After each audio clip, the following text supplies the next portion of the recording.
بسم اللہ الرحمن الرحیم۔ حضور صلی اللہ علیہ وسلم اور دین کی تبلیغ۔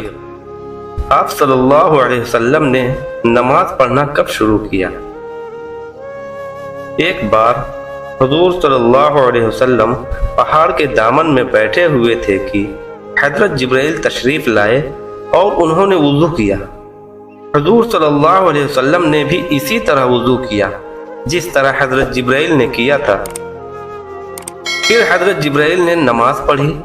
اس دن سے حضور صلی اللہ علیہ وسلم نماز پڑھنے لگے۔ آپ تنہا نماز پڑھتے تھے، نہ کوئی اس وقت تک مسلمان تھا نہ نماز پڑھتا تھا۔ پہلے تو آپ پہاڑی پر نماز پڑھتے تھے، پھر دھیرے دھیرے مکان پر بھی نماز پڑھنے لگے۔ حضرت خدیجہ اور حضرت علی آپ کو نماز پڑھتے حیرت سے دیکھا کرتے تھے۔ وحی کے آنے کا سلسلہ جاری رہا۔ ایک وحی میں آیا، اور تجھ کو جو حکم دیا گیا ہے کھول کر کہہ دو۔ آپ رب کے اس حکم کو سن کر پریشان ہو گئے۔ آپ کی پریشانی صحیح بھی تھی۔ اس وقت سبھی لوگ گمراہی میں پڑے ہوئے تھے۔ خاص طور پر عرب کا ہر قبیلہ اور ہر آدمی ملحد تھا۔ بت پرستی عام تھی۔ واحد خدا یعنی اللہ کو کوئی جانتا بھی نہ تھا۔ پھر ایسے سخت اور سرکش لوگ تھے کہ بتوں کے خلاف ایک لفظ بھی سننے کو تیار نہ تھے۔ حضور صلی اللہ علیہ وسلم سوچنے لگے کہ تبلیغ کہاں سے اور کون سے لوگوں سے شروع کی جائے۔ اللہ کا حکم ہوا کہ اپنے قریبی خاندان والوں کو ڈراؤ۔ وحی نے تبلیغ کا راستہ بتایا۔ آپ نے ترنت تبلیغ شروع کی۔ سب سے پہلے حضرت محمد صلی اللہ علیہ وسلم حضرت خدیجہ کے سامنے اللہ کی تعریف بیان کی۔ حضرت خدیجہ بتوں کی پوجا کرتی تھیں، مگر وہ ورقہ سے سن چکی تھیں کہ حضور صلی اللہ علیہ وسلم پیغمبر ہو جائیں تو عجب نہیں۔ فوراً ایمان لے آئیں، کفر و شرک سے توبہ کر کے مسلمان ہو گئیں۔ حضور صلی اللہ علیہ وسلم کو ان کے مسلمان ہونے سے خوشی ہوئی۔ حضور صلی اللہ علیہ وسلم تنہا نماز پڑھا کرتے تھے، اب حضرت خدیجہ کے ساتھ مل کر پڑھنے لگے۔ ایک دن حضور صلی اللہ علیہ وسلم اور حضرت خدیجہ نماز پڑھ رہے تھے کہ حضرت علی آئے۔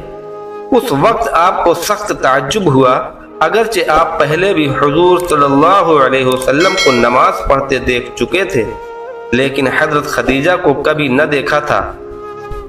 جب وہ نماز سے فارغ ہوئے تو آپ نے حضور صلی اللہ علیہ وسلم سے پوچھا، آپ دونوں کیا کر رہے ہیں؟ حضور صلی اللہ علیہ وسلم نے فرمایا، نماز پڑھ رہے ہیں۔ آپ نے حیران ہو کر کہا، نماز؟ لیکن سجدہ بتوں کو کیا جاتا ہے اور آپ کے سامنے کوئی بت نہ تھا۔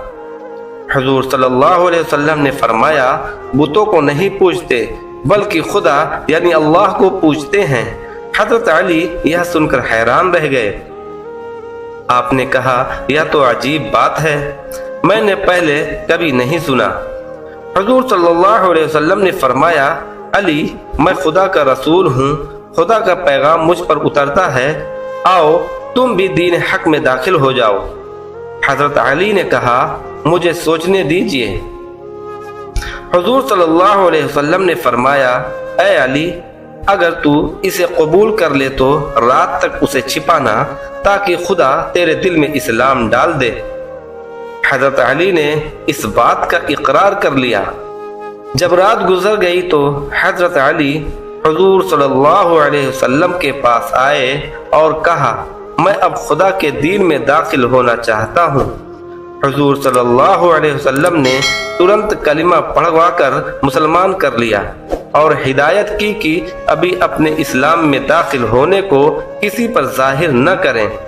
حضرت صلی اللہ علیہ وسلم چاہتے تھے کہ دھیرے دھیرے کچھ لوگ مسلمان ہو جائیں، تب اعلانیہ تبلیغ کریں، اور حکم بھی یہی آیا تھا کہ پہلے گھر والوں کو خدا سے ڈراؤ۔ ایک دن آپ صلی اللہ علیہ وسلم بیٹھے تھے کہ حضرت ابو بکر آئے۔ جب وہ بیٹھ چکے تو حضور صلی اللہ علیہ وسلم نے فرمایا، ابو بکر، تم مجھے کیا سمجھتے ہو؟ حضرت ابو بکر نے کہا، بہت نیک اور بہت با اخلاق اور سچا بھی۔ ہاں، سچا بھی۔ میں نے کبھی غلط بات کہتے ہوئے آپ کو نہ سنا۔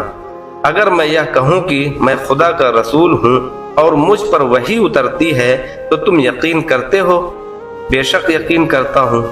اچھا سنو، مجھ پر وحی اترتی ہے، میں خدا کا پیغمبر ہوں اور خدا کا حکم ہے کہ غیر اللہ کی پوجا چھوڑ دو، اسی کو پوجو جس نے تم کو پیدا کیا ہے اور جس کے ہاتھ میں فنا اور بقا ہے۔ حضرت ابو بکر نے کہا، میں اس اللہ پر ایمان لایا۔ آپ کو یہ سن کر بے حد خوشی ہوئی اور حضرت ابو بکر کو سینے سے لگا لیا۔ کچھ دنوں کے بعد آپ صلی اللہ علیہ وسلم نے زید بن حریث سے کہا، زید، میں اللہ کا رسول ہوں، اس کے دین کی تبلیغ کرتا ہوں، تم بھی اللہ کے دین میں داخل ہو جاؤ۔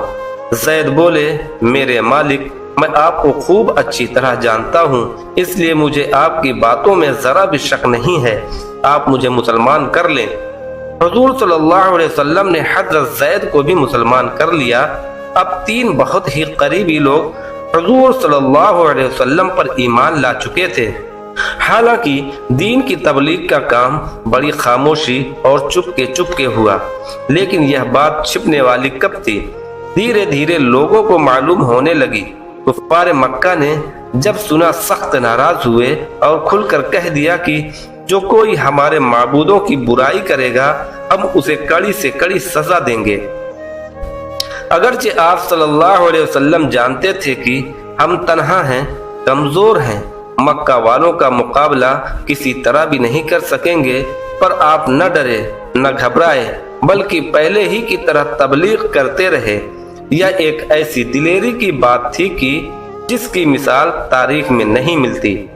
ایک اکیلے آدمی کا ساری قوم اور پورے ملک کے مقابلے میں کھڑے ہو جانا بہت بڑی بات تھی۔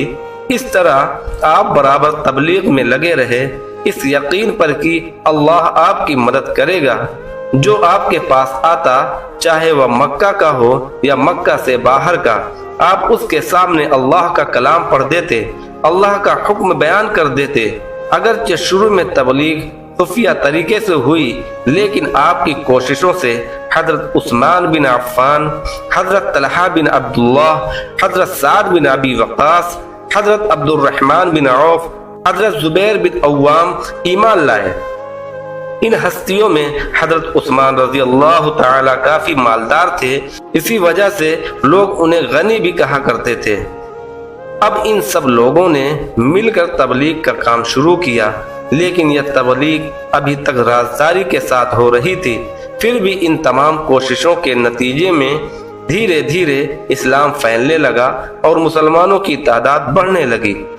دوستو، اگر آپ کو ہماری یہ ویڈیو پسند آئی ہو تو ویڈیو کو لائک کیجئے، شیئر کیجئے اور چینل پر اگر نئے ہیں تو چینل کو سبسکرائب کیجئے تاکہ ہر آنے والی نئی ویڈیو کی نوٹیفیکیشن آپ تک پہنچتی رہے۔